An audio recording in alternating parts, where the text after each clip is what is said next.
As consumers, we expect increasingly personalized experiences. As employees, we now bring these same expectations to work. Yet, most organizations still rely on standardized, one-size-fits-all approaches to the employee experience. The employers breaking this mold aren't just creating better workplaces, they're transforming their businesses. In this episode, I'm talking to a CHRO who's implementing hyper-personalization across the entire employee lifecycle for 30,000 people worldwide. Support for this podcast is provided by SHL, a talent intelligence company. From hiring and development to talent mobility and workforce planning, SHL's assessment solutions and objective workforce insights take the guesswork out of people decisions. With more than 45 years of experience and proven results, SHL's unique blend of science and data combined with predictive analytics and AI are helping HR teams to transform their talent strategy, uncover hidden skills and potential in people, and redefine career opportunities. SHL can help you optimize performance and decision-making at every stage of the talent lifecycle. Visit shl.com to find out more. There's been more of scientific discovery, more of technical advancement and material progress in your lifetime and mine than in all the ages of history.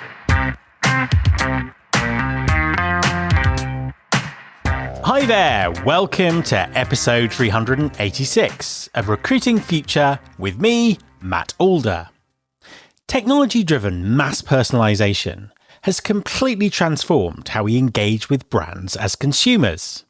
However, while companies have raced to deliver tailored products and services to their customers, the employee experience has lagged behind, with most organizations still operating standardized processes that treat all employees the same. At the same time, technological, social, and generational shifts have dramatically raised expectations for personalized workplace experiences, leaving organizations vulnerable to disengagement and talent loss if they continue with outdated, uniform approaches. So, how can employers deliver the hyper-personalized employee experience that today's workforce is increasingly demanding? My guest this week is Ayushkant Sharangi, CHRO at Mphasis Limited, an IT services company headquartered in Bangalore with operations across 50 countries and over 30,000 employees. Ayushkant shares valuable insights on how personalization can work at scale across the employee lifecycle and the vital importance of skills-based thinking in making this happen. Hi, Ayushkant, and welcome to the podcast. Thank you so much, Matt, for inviting me over. Really appreciate it. An absolute pleasure to have you on the show. Please, could you introduce yourself and tell everyone what you do? I lead the human resources function for Mphasis Limited. We are an IT services company headquartered out of India in Bangalore. But we do business across more than 50 countries, have revenues north of $1.7 billion, and we have more than 30,000 Emphasians who are part of this journey along with me, helping us grow quarter on quarter, year on year. So really excited to be part of the company, and a little bit about myself. Been a keen student of the HR function for about 27, 28 years now. Worked across multiple companies. Prior to Mphasis, I was with Wipro for some time, with General Electric or GE for some time, and Infosys for some time as well.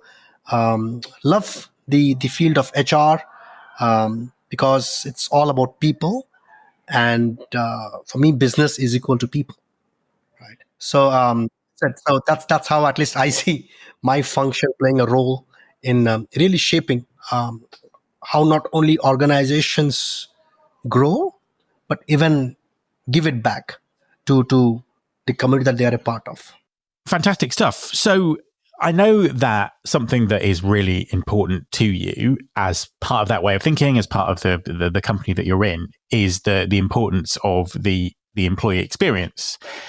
How is thinking around the employee experience changing? What's been happening over the last few years? What's the sort of, what's your current thinking about the employee experience? We actually have had, in my view, three discrete environments, right, which kind of fundamentally got accelerated because of how all of us started working during COVID-19, and then how all of us started working post that. Three or four key shifts, right? One, there is a massive shift when it comes to technology. Second, there's a huge shift when it comes to social or the way we work. And then last but not the least, the generational shift, right? I mean, we're talking about the beta now, and I'm Gen X, right? So there are multiple levers at play here, and that kind of has a significant impact on the fundamental question that's there in every employee's mind in terms of what is in it for me. The need to get around personalizing has become the core from an expectation perspective. And when I'm talking about personalizing, it just goes beyond compensation and benefits. It's as much about how do I communicate, how do I build relationships, how do I move from a role based framework to a skill based framework. How do I, if I achieve a set of objectives for myself, do I have clarity in terms of what's next for me? And I think for me, the most powerful thing that has come in place is the whole openness to fail, the concept of fail fast, learn, and then get it right, has truly been a very, very interesting shift that I think has happened. Something that, at least when I go back and look at my own career, it was about really getting it right uh, as much as possible. It was about having a point of view that your boss or your manager, your leader is always right, and you need to learn. I think some of those have got fundamentally challenged. So instead of a classical hierarchy, it's also moved into network of relationships. So those in my mind are big shifts that are happening, which have a pretty strong impact on how work for the future, for that matter, is going to change. And all of this is also getting accelerated with tech coming in as the foundation into all areas. Yeah, no, absolutely. We'll talk about sort of technology in a minute because I think it's a kind of a really interesting piece to this. But what do you think the role of HR is in this in terms of setting this up, setting the tone, creating that kind of culture? I would say three or four things in my view. Again, I mean, beyond a point, I'm sure there could be other areas to be thought of as well. I think the clear shift of really understanding how the future of business would look like, and therefore the implications of that org design, the implications of that on the operating framework, the implications of that on the culture that one would like to create within the organization, that becomes very critical, right? And therefore, the foundation that, at least what I grew up as a professional, was around HR being a conscious keeper of the culture of the company. That becomes an important part in this overall journey. So how do we really get in build strong relationships, equations with business leaders, help them to see things from a different light, um, around some of the areas I just talked about earlier, becomes an important part. So my ability as an HR leader to influence leadership, to see how things are going to evolve, my ability as an HRM to learn from multiple scenarios, multiple situations, my ability to even build areas like being much more resilient, because it's okay to fail and I need to take that in my stride. And last but not the least, further honing and strengthening strong social skills. Because increasingly, as jobs get more and more complex, different types of talent comes in, talent expectations are going to change. So it's important for the HR leader who has to kind of get into this personalized world to have a point of view on what are these various groups of talent, what are their expectations, therefore, what should my offering look like to kind of get to the desired result. So those, in my view, would be important shifts. And last but not the least, I think the impact of an organization's way of running business on the external world, including stakeholders, that also has to play a big role from an HR perspective, right? So increasingly, one is seeing HR play a bigger role in CSR, in building the brand of the organization, which traditionally was not so strongly ingrained.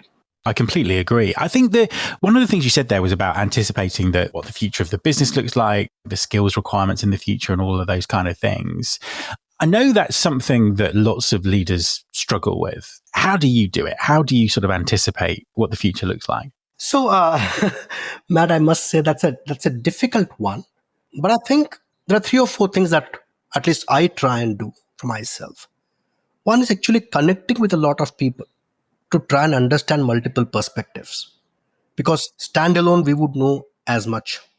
Second is about uh, being much more self-aware of our development needs, especially as individuals, because we end up thinking that for a given situation this is the typical solution, and that thought process of code itself should get challenged fundamentally, right? So therefore, being aware of my own biases, my own development needs, the more self-aware I am, the more intuitive I will get. Third, consciously working on being more curious as a person. I kind of linked back to point number one, but asking more questions, trying to understand the why better. I think that plays a big role. And then, last but not the least, I would say spending time, especially if possible in certain roles, with the end clients to really understand how the market scenario is changing, how the job scenario is changing, how is the client seeing their own growth through this partnership with the organization that they're currently working with. I mean, especially for a B2B business like ours. Those help broaden one's horizon. I think the fundamental approach that at least I try and take for myself is, am I consciously trying to broaden my own horizon as an individual, as a professional? And as one keeps doing it, your ability to it to be intuitive, your ability to ask the right set of questions, your ability to listen, not only the said but the unsaid, those play a big role in shaping more thoughtful conversations. Let's talk about technology. So you obviously mentioned technology is playing a big part of this. How are you using technology? How are you thinking about technology to engage employees, to sort of drive that employee experience? Matt, given that we are a IT services company, I mean, technology from an HR perspective has to be very core to our framework. I mean, I'm not saying in other industries it is not as strong. I've been part to other industries, including FMCG and large scale manufacturing. But because if your primary audience is a techie, the entire framework has to hold around technology, right? So, right in terms of how do I engage with a potential candidate from a hiring process perspective, tech plays a big role. Is my reach strong enough? Am I reaching out to a large pool of people and getting them excited to be part of my journey? How do I create a wonderful onboarding experience? I'm not only saying onboarding for me is not only days one or day zero. It's about maybe engaging with an individual good 15-20 days before the person actually joins you, right? Playing a big role. Tech plays a huge role in that. And in fact, it is more about assimilation now and less about onboarding. Tech plays a big role in helping assimilate an individual into the organization. Currently, at least within us as an organization, we have frameworks which really nudges talent to learn new skills, and we have been able to link that learning into potential jobs that the individual can go after, right? So here again, it's all about hyper personalization. That what skills should I build for myself? If I build the skills, how would I?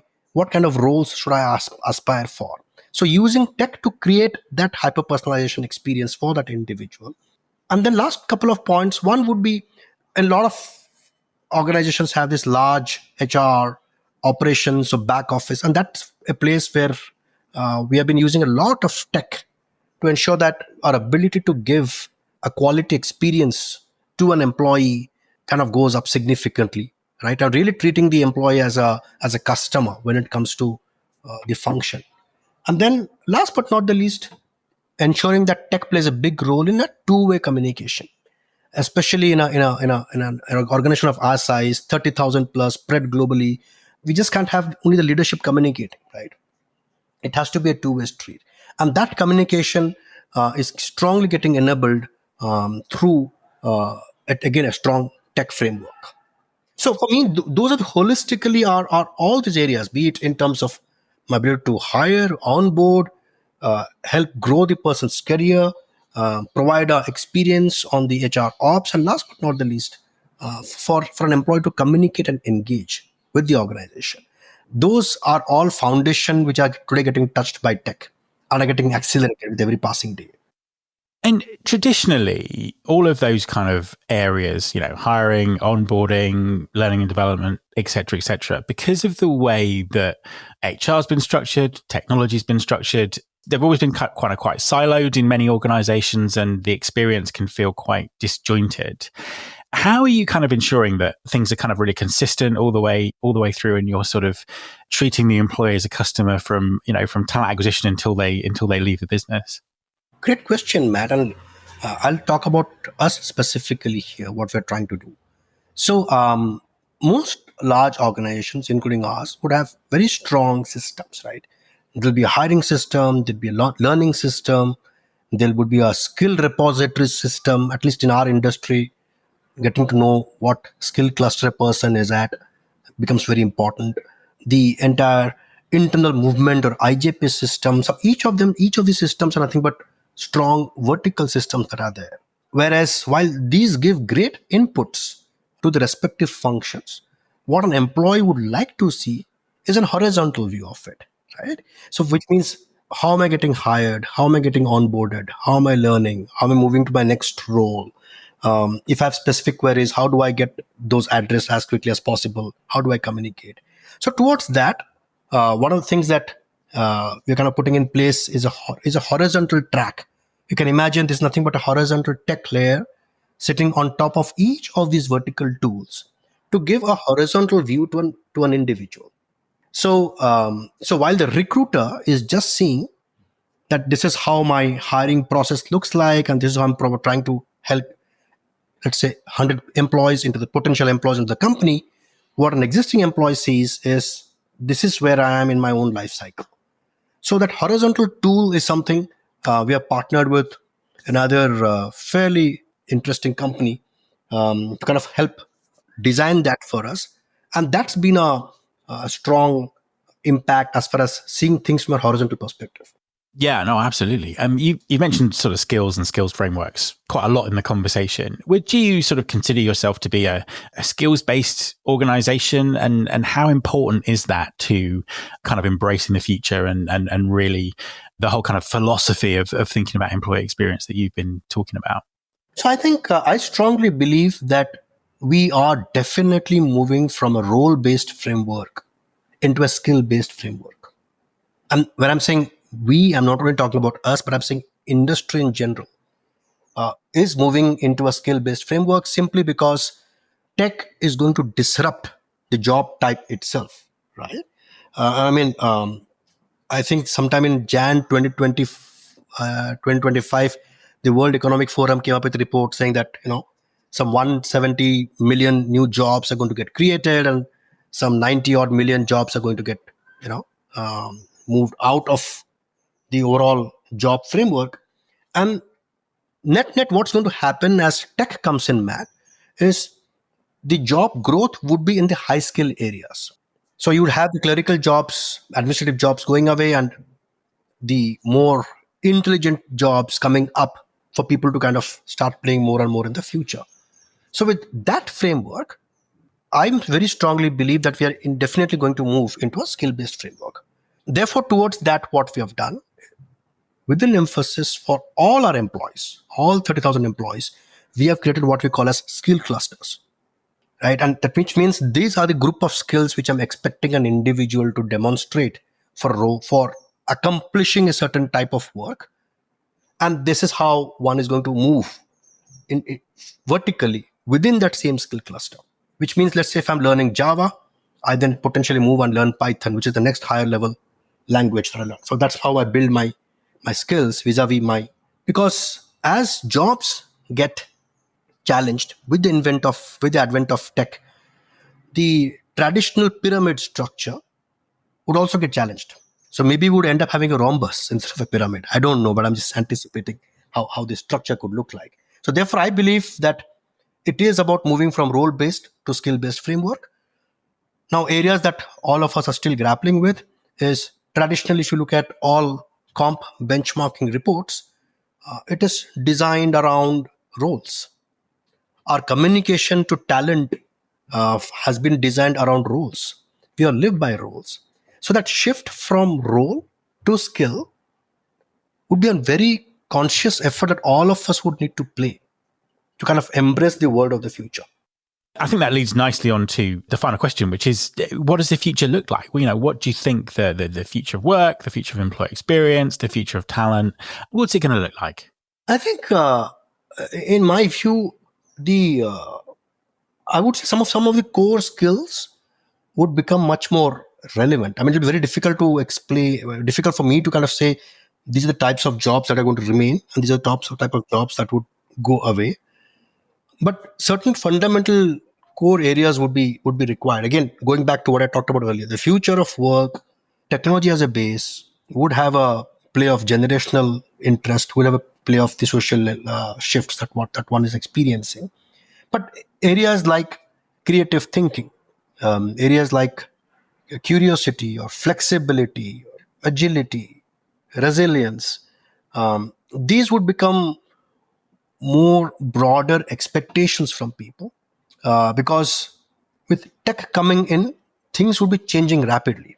So each of us as individuals, our own ability as individuals to change fast, learn fast, and move to the next set of challenges, in my view, would probably be an important kind of shift that all of us are going to experience. Um, I was amazed. I mean, we sponsor, we partner with one of the top universities in India. We kind of work with them closely as part of our CSR initiative. We asked them to come up with a very innovative solution to a problem that we were experiencing. I was surprised that the best of the solutions, I'm talking about tech solutions now, came from the kids who were in the humanities track and not in the computer science track. Which personally for me, I mean, maybe I was biased, or maybe I definitely found it unbelievable. But that's what's happening, right? So what's actually happening is people are learning from everywhere today. They're building skills from multiple places. So some of the boxes that we had in terms of, okay, this individual is going down this track, even the way we do business, that's changing, right? Look at the way e-commerce has disrupted the FMCG business as an example, right? So that's going to change not only job types, but it's also going to change our own mental frameworks on terms of which individual is right fit for this role.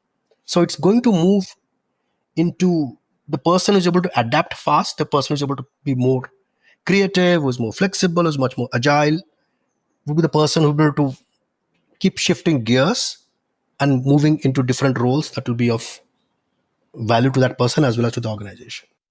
Ayushkan, thank you very much for talking to me. Pleasure is all mine, Matt. Thank you so much. And I must say, very, very thought-provoking questions. Awesome. Thank you. My thanks to Ayushkan. You can follow this podcast on Apple Podcasts, on Spotify, or wherever you get your podcasts. You can search all the past episodes at recruitingfuture.com. On that site, you can also subscribe to our weekly newsletter, Recruiting Future Feast, and get the inside track on everything that's coming up on the show. Thanks very much for listening. I'll be back next time, and I hope you'll join me.